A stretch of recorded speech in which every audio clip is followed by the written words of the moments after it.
አልጠፋም ልጁ አውቃችሁ ድራማችሁን አቁሙ ብያለሁ። አልጠፋም። እኔ ብዙ አምኜ ሩታን ብዙ ጊዜ አምኛት ስንቴ ከታኛለች። ስለዚህ አልጠፋም፣ አላምንም እንጂ እኔ ጋር ደግሞ ከፈለግሽ የለም። ስንቴ ነው ልጄ ነው የቀማሽ? አዎ አንቺ አብረሽ ወይኔ በእናትሽ ነው ልጄ ነው የምለሳችሁልኝ። 3 ቀን 4 ቀን ከጉዬ ነጥቀሽኛል። አንቺ አልልቅሽም ብዙ የምራልቅሽም ኧረ ሩታ እንደዚህ ኧረ በእናትህ አንድ በላት። ወይኔ ኑረልኝ ወይ እናንተ ትኖራላችሁ። ይሄ ነው ፈልጊው። ኧረ አብርሃም በጣም ትገርማለህ። ወይ አንተ ትኖራለህ። ጊዜ ነው ደግሞ ይገኛል ልጁ እንዳትረሺ ጉዚያች ህይወትህን እንድትኖር አትፈልግም እንዴ? ሲጀመር ማለት ነው ጉዜ አንድ ነገር ልንገርሽ አይደለ በቃ አሁን ሩታዬ የኔ እናት የምር ቤተሰብ ዛሬ አስተያየት መስጠት አልቻልኩም እና በጣም ማሳዘነችኝ። በጣም እኔ እንጃ ምን አይነት ልባቸው ምን ያክል ደንዳና ቢሆን ነው ማለት ምን አይነት ጭካኔ ልብ ቢኖራቸው ነው በዚህ ልክ የእናትን ሆድ አሁን ብዙ ተብዬ ሴት ናት ላላችሁ ማለት ሴት ልጅ ናት እናት ናት ተብሎ ይታሰባል። እንደዚህ እሷ ላይ እያደረገችባት ያለው ነገር ምክንያቱም ይሄ ልጅ እና አብርሽ ባይወስዱት ኖሮ ሩታ ራሱ ለድራማ ነው እንደዚህ ያደረገችው እኛን እንትን ለማለት ነው የሚሉት ማለት ነው። አብርሽ ራሱ አይለቃትም ነበር። ገባችሁ? አብርሽ ራሱ ልጄን አሳይኝ ብሎ በእንደዚህ መልኩ አልነበረም የሚናገራት። ገባችሁ? እሱ ጋር ስለሆነ ነው በጣም ተረጋግቶ ዘና ብሎ እየሳቀባት ሙድ እያዘባት የሚያወራው። ልጁ በ100% እነሱ ጋር ነው ያለው። ነገር ግን ምን ለማድረግ ፈልጎ ነው? በሌላ በኩል ሊመልሱላት ፈልጉ ነው። ምክንያቱም ስማቸው እንዳይጠፋ ያረገው ነገር እያለ ማለት ሁሌ የሷ ስም ለማጥለሸት የማይሄዱበት መንገድ የለም። ታያላችሁ በሆነ በኩል በሷ ሰው በኩል አዟዙሮ ይመልሱትና እሷ ጋር ነበር ይላሉ። እርግጠኛ ሆኜ የምነግራችሁ ማለት ነው። ልጁ በእርግጠኝነት ወስዷል እነሱ ወስዶ ከዛ በኋላ ግን በሌላ መንገድ ሊመስልሱላት ደብቃው ነው። ለምን የዛን ቀን እንደዛ ስትናገረው አልነገራትም? ለምን በዛ ሰዓት እህትዮስ ለምን ስልኳ ዘጋች? መልሶ እሷን አሁን ሂጄ ጠይቄ እነግርሻለሁ ብሎ እሱስ ለምን ስልክ ዘጋ?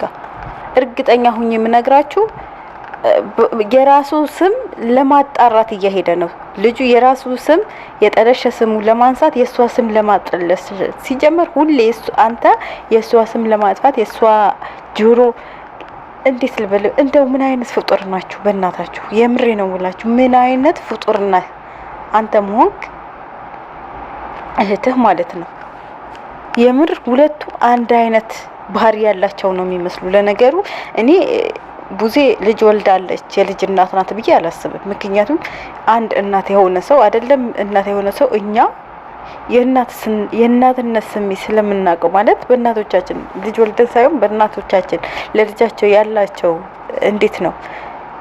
ኧረ ቢስሚላህ እኔ ይቅርታ ቤተሰብ መናገር ሁሉ አልቻልኩምና የምር በጣም አሳዘነችኝ። አንጀቴ በላችኝ። እንዴ እናት እኮ ናት። አስባችሁታል? 3 ቀን ምናምን እንደዚህ ነጥቋት ለምንድን ነው በዚህ ልክ የሚያስቃዩት? ለምን ማለት በቃ አትድረስብኝ አልደርስብህም ብላ በገባችበት ማግስት ነው እህቱና ወንድሙ ሄዶ ልጁን ነው ሰድብሽ ያሏት። ማለት አንደርስባትም አንቺ ነሽ እየደረሽብን ይሏታል እንጂ ማለት ነው በቃ እየደረሱባት ያለ ነገር በአጠቃላይ እነሱ ናቸው። ምክንያቱም ያለሱ አይንቀሳቀስላቸውማ ገቢ የላቸውማ ያለሱ።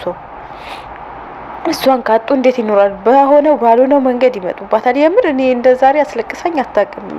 ማለት ራሴ መከታተል አልቻልኩም ቪዲዮአቸው ሳይና ይቅርታ ሀሳብ ራሱ ለመስጠት እንትን እያልኩ ነው። ሰላም አለይኩም ወራህመቱላሂ ወበረካቱ። ሰላም ራሱ ያላልኩችም ቤተሰቦቼ ሰላማችሁ ብዝት ይበልልኝ። እንግዲህ ዛሬ ማለት የሆነ ሀሳብ ራሱ መስጠት አልቻልኩምና እናንተም ትረዳላችሁ ብዬ አስባለሁ። እኔ ራሱ ስሜታዊ ሆኛለሁ ሩቲና አይቼ ማለት ነው። ማለት እኔ እንጃ የሰው ልጅ ማለት አብሮ በልቶ መጥፎ ጥሩ ጊዜ አሳልፎ ምንም አክል እንኳን ቢበዳደል ምንም አክል እንኳን የሰው ልጅ ጥፋት ቢኖርበት በልጅ አይቀጣም። ገባችሁ?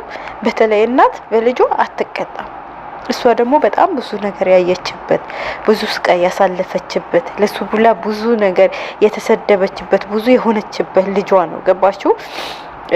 በዚህ ልክ ደግሞ እንዴት ነው በእንደዚህ አይነት በልጅ እሷን መቅጣት ማለት በጣም ከባድ ነገር ነው። የምሬ ነው። በቃ የሰው ፍጡር ሆናችሁ ከሰው ተፈጥራችሁ የሰው እዝነት የሌለው ሰው እኔ በህይወቴ ያየው እነዚህ ሁለት ናቸው፣ አብርሽና ቡዜ ማለት ምንም ሩታን ምንም አክል ብትጠሏት ማለት ነው።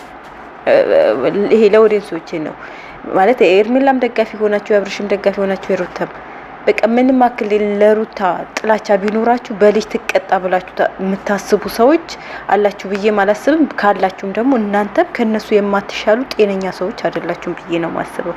ውድ ቤተሰቦች ላይክ፣ ሼር፣ ሰብስክራይብ ያደረጋችሁ ሀሳብ አስተያየታችሁ ኮሜንት ላይ አስቀምጡልኝ። ዛሬ ምንም ለማውራት አልቻልኩም የምር